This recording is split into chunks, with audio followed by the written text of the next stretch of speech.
Salut la communauté de coups critiques, c'est encore moi Pépé qui vient aujourd'hui vous présenter l'histoire. L'histoire avec un grand H, l'histoire de Rôliste.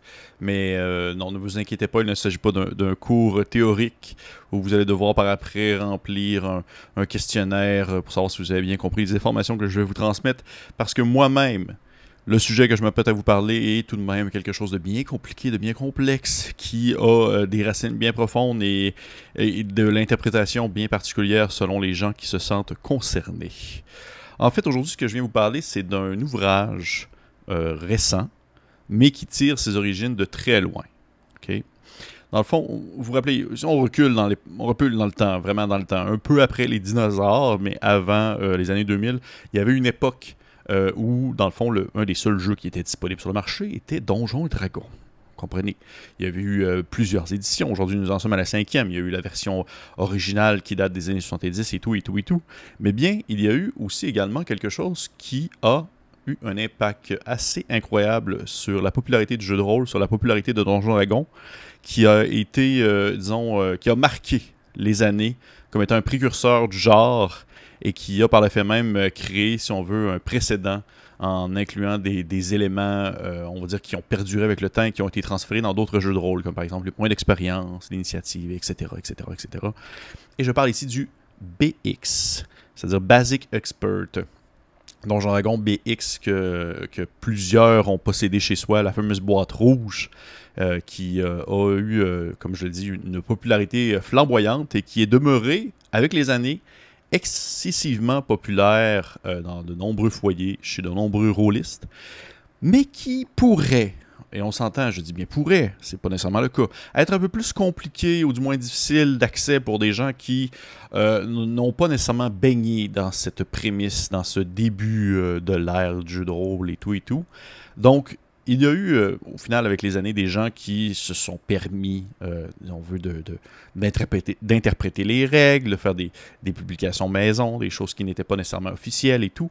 Mais lorsqu'il y a eu, au début des annes 2000, le fameux OGL, le Open Game License, qui a permis, en fait, à de nombreux rôlistes de prendre possession de certains ouvrages et de les mettre un peu à leur sauce, il y a une compagnie du nom de Nécrotique Gnome qui a décidé de lancer dans les années 2010, quelque chose d'assez fabuleux, et on nomme Old School Essential Classic Fantasy de Gavin Norman, entre autres. Ce merveilleux tome que je tiens dans mes mains est pour moi l'apothéose d'un genre. Okay? S'il y en a qui ont écouté ma vidéo sur l'OSR, c'est absolument sur ce genre de produit-là que je vais m'attarder. En termes de OSR, ça rentre dans ce cadre-là. Dans le fond, avant de rentrer dans les règles, on va y aller par la thématique, bien sûr. Thématique, c'est selon moi la plus pure forme d'aventure médiévale fantastique générique existante, dans le sens que si vous vous attendez, faites-vous l'image la plus classique, c'est pas nécessairement stéréotypé, mais la plus caricaturale d'une descente dans un donjon avec des aventuriers armés d'une torche. Il y a des bonnes chances que ça soit dans le fond du OSE, le Old School Essential, parce que c'est exactement à ça que ça sert. Ça sert à revivre, si on veut, ce type d'aventure-là qui était très à la base de Donjon Dragon avant que ça se multiplie sur d'autres genres et d'autres sous-genres au-delà du médiéval fantastique, par exemple. Donc vraiment, c'est vraiment la base, si on veut, du dungeon crawl, de l'aventure avec un grand A, où les héros doivent s'aventurer dans les lieux dangereux, combattre des créatures, libérer quelqu'un, trouver des trésors, etc. Et au final, le livre est construit de manière à vouloir surtout encourager ce type d'aventure-là. Et vraiment, côté règles, eh bien, c'est ça un peu la beauté de la chose, c'est que le Old School Essential, eh bien, c'est exactement compatible avec le BX, le Basic Expert, la fameuse boîte rouge de l'époque qui a eu cette grande popularité et qui demeure tout de même un système très efficace, très simple, vraiment facile à prendre d'accès si justement vous utilisez cet ouvrage-là. Et c'est là que je trouve que l'ouvrage en garde des forces, là. Mais avant toute chose, Vraiment, côté système, attendez-vous à ce que, si vous avez déjà joué à Donjons Dragon, vous savez un peu à quoi vous attendre, dans le sens que c'est de la force, de l'intelligence, sagesse, dextérité, constitution, charisme. Vous avez des points de vie, vous avez une classe d'armure, par exemple. Vous avez, dans le fond, une classe qui est associée au type de personnage que vous voulez jouer, que ce soit un guerrier, un mage, magic user, comme il dit en anglais. Et bien sûr, comme se veut le genre old school, eh bien, les races qui sont présentes dans l'ouvrage sont des classes. Donc, on parle, par exemple, de l'elfe ou bien du nain, par exemple. Mais il y a quelques petits éléments qui vont peut-être vous faire sortir de votre zone de confort si vous êtes surtout habitué avec la version très récente de Donjons Dragons.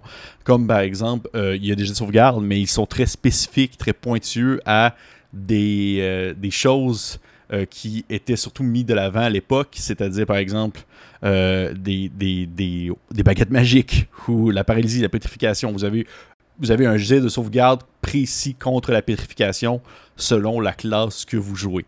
C'est très situationnel, on s'entend, mais il faut se mettre dans la tête que ça veut encourager un certain type de jeu, au final. Et dans le cas où est-ce que le jeu veut justement mettre de l'avant ce type d'aventure, eh bien, le système est fait exactement pour ça.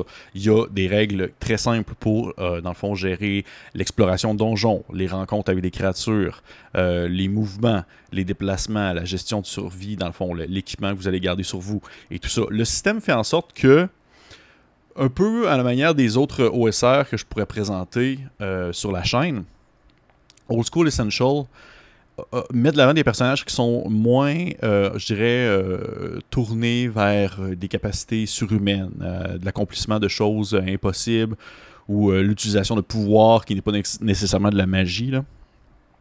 Prenons par exemple que dans OSA, vous voulez jouer un guerrier, eh bien votre guerrier va être un guerrier, tout simplement. Il va être très efficace avec les armes, il va être très efficace avec des armures, il va être une machine au combat. Eh bien, c'est pas mal ça qu'il sait faire, au final. Et c'est un peu ça que le jeu veut mettre de l'avant.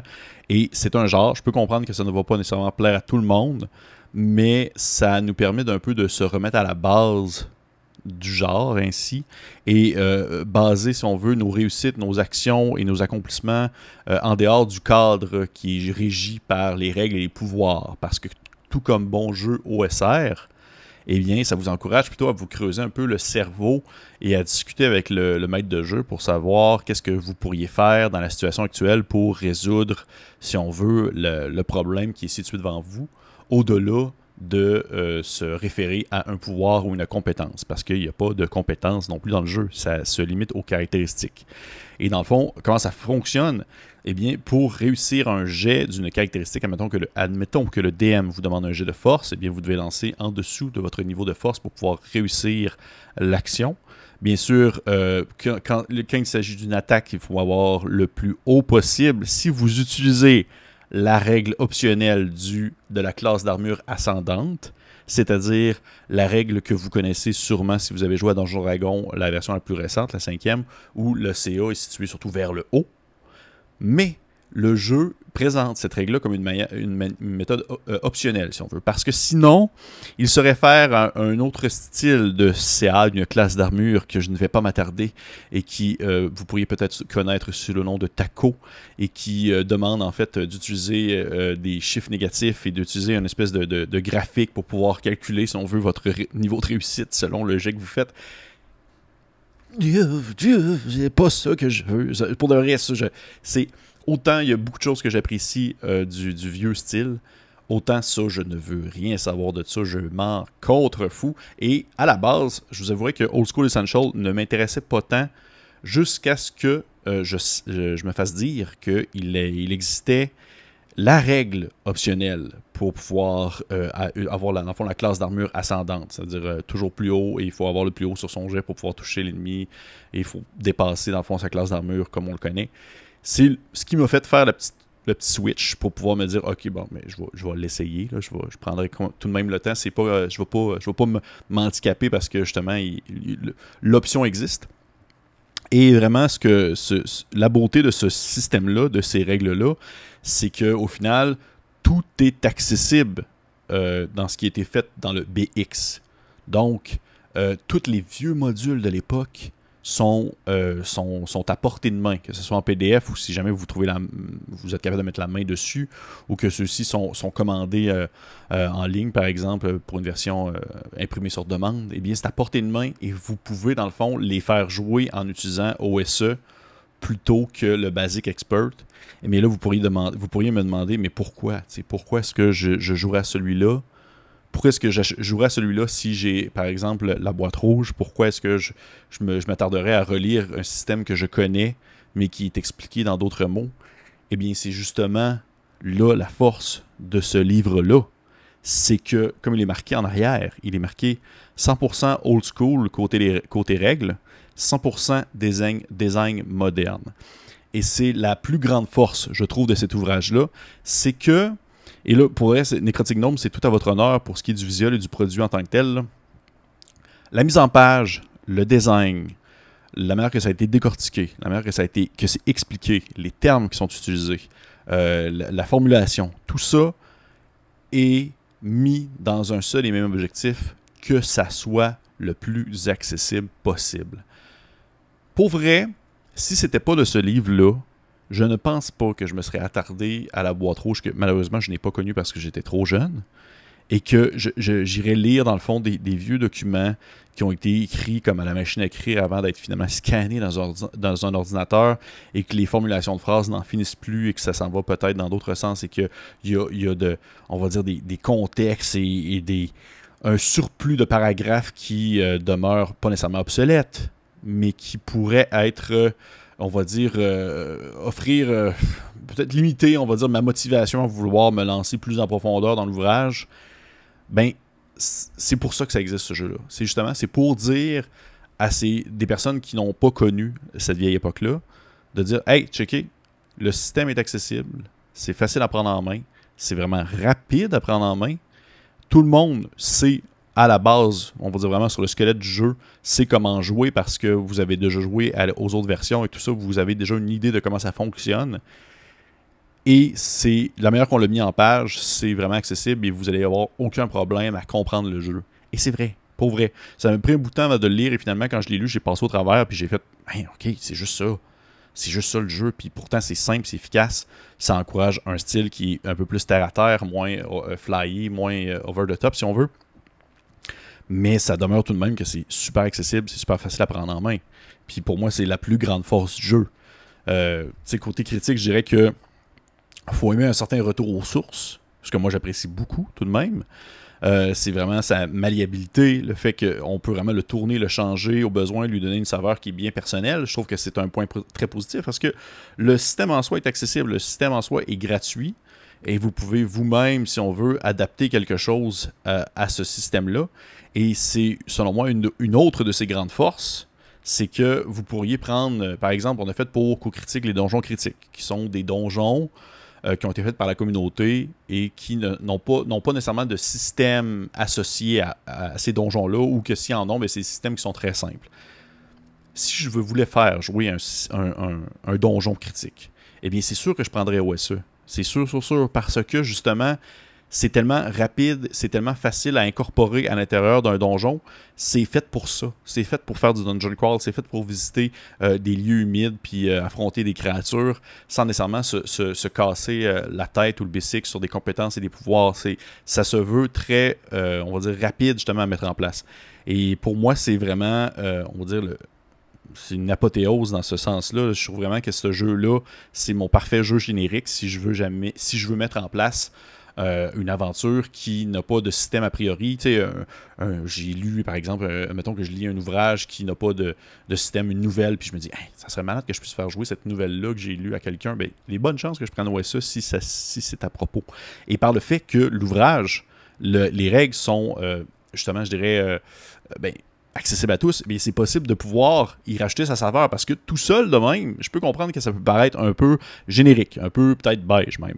Mais les gens, la communauté, ont commencé à sortir, à mesure que les années avancent, ont commencé à sortir des ouvrages comme par exemple Kalunga Plateau, qui sont compatibles avec l'OSE, Old School Essential, mais qui mettent de l'avant, si on veut, une certaine saveur unique. Comme là, ici, par exemple, c'est une aventure ou une mise en contexte un peu plus préhistorique, où est-ce que les joueurs ont des armes en silex puis en os, puis il y a des dinosaures. Ça se passe sur une espèce de plateau, une jungle dangereuse avec des nouvelles classes et tout ça.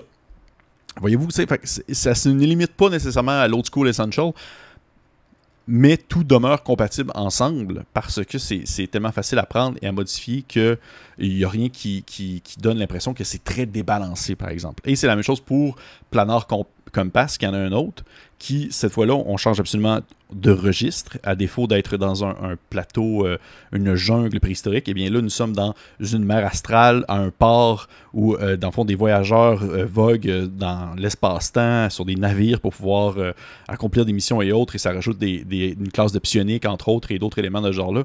Et c'est compatible avec Old School Essential. Essential. Ouais, ce mot-là, j'ai eu de la difficulté à le dire avant d'enregistrer la vidéo, là. Donc, ça ressemble un peu à ça. Recommandation pour qui est-ce que je dirais que c'est bon pour vous, là, qui pourrait être intéressé par ce type d'ouvrage-là? Eh bien, c'est pour les gens qui raffolent les systèmes neutres, pour les gens qui, les fans de l'OSR, les personnes qui découvrent ça et qui l'apprécient énormément, pour les personnes qui veulent essayer du D&D peut-être plus simple, moins héroïque, qui veulent initier des gens sans nécessairement trop les faire plonger dans le multiclassing puis l'optimisation, des choses comme ça. Si c'est le genre de choses qui pourraient vous intéresser, je pense que c'est pour vous. Et pour ma part, je vais assurément le jouer. Je vais le jouer plein de fois, c'est sûr. Est-ce que je vais le jouer dans une très longue campagne enivrante qui va mettre de l'avant les relations entre les personnages et qui va, dans le fond, pousser, si on veut, les limites de notre roleplay et tout? Non. Parce que je ne trouve pas que c'est... Je trouve pas que ça favorise ça nécessairement. Je trouve que, rendu là, je préfère y aller avec une valeur sûre. Tout le monde a ses référents, comme Donjon Dragon 5e édition. Je trouve que c'est parfait pour ça. Mais si je veux faire une petite aventure d'un soir ou une petite aventure divisée en quelques soirées dans un donjon humide ou dans une forêt hantée à la limite d'une lisière d'un autre royaume, eh oui, c'est fort possible que je prenne OSE si je trouve que c'est très à propos. Pour les gens qui voudraient se le procurer, il est sur DriveThru RPG. Vous pouvez, dans le fond, aller voir en PDF, il est disponible. Sinon, il est sur Exalted Funeral, qui est une compagnie américaine, que vous pouvez aller dessus le commander. Et malheureusement, il commence à en manquer beaucoup. Ça se vend comme des petits pains chauds. Et sinon, je sais que 500 Nuances de Geek, une boîte de production française, est en train de s'occuper à la traduction et la publication. Je ne sais pas son rendu où présentement, où est-ce que j'enregistre la vidéo. Je ne sais pas son rendu où dans on va dire dans le travail qu'ils font, là, mais tout de même, c'est très à leur honneur. Ça va permettre de pouvoir mettre de l'avant ce type de jeu-là dans une toute autre clientèle qui peut-être est moins habituée avec la langue de Shakespeare. Mais tout de même, je trouve que c'est très facile à lire si jamais vous vous y lancez. C'est très compréhensible. Donc, ça ressemble pas mal à ça, je vous dirais. C'était ma petite critique sur Old School Essential. Ça, c'est vraiment le livre des règles, ce qui est de base. Tout est nécessaire pour jouer et se situer dans ce livre-là. Il y a plusieurs autres livres qui sont faits par Nécrotic Gnome qui ont comme différentes couvertures de livres et qui regroupent au final les mêmes règles. Faites juste comme, prenez le temps de vraiment voir un peu quel ouvrage a quoi, parce que ça se pourrait que vous achetez un volume puis que dedans, il n'y ait pas les règles pour les joueurs, par exemple, mais il y a toutes les règles pour les DM. On dirait que ça, c'est particulier un peu, mais c'est des objets de collection et tout ça. La couverture a changé, des fois, ils ont mis ça super beau, bref, tu sais. Hein? Si jamais il y a des questions, vous n'êtes pas sûr de savoir, dans le fond, est-ce que j'achète la bonne chose ou c'est vraiment ça, écrivez-nous sur le coup critique, ça va nous faire plaisir de vous répondre à ce propos. Et sinon, bien, je vous encourage fortement à aller liker le Facebook, aller liker notre chaîne YouTube. On a un Patreon, si jamais vous voulez donner quelques piécettes. On a des vidéos exclusives là-dessus qui sortent pour les Patreons avant tout. Et on a plein d'autres projets qui s'en viennent. Sur ce, je vous dis merci beaucoup et à la prochaine.